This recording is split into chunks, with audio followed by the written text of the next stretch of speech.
ג'ון, לאן אתה הולך? אני לא יודע. עשית מצווה גדולה, אתה יודע.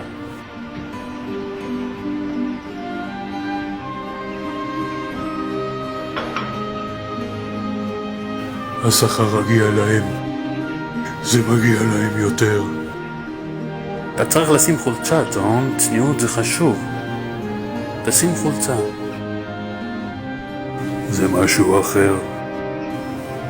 נלחמתי עם היצר הרע, ועוד לא ניצחתי לגמרי.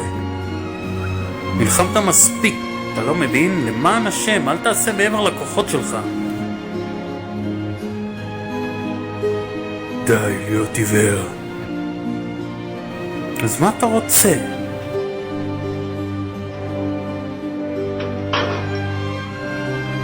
אני רוצה מה שכולם רוצים, וכל אחד שחזר בתשובה ונלחם את הנשמה שלו ונתן כל מה שהיה לו רוצה שהשם יביא את הגאולה והמלחמה תיפסק ושתהיה אהבת חינם. זה מה שאני רוצה.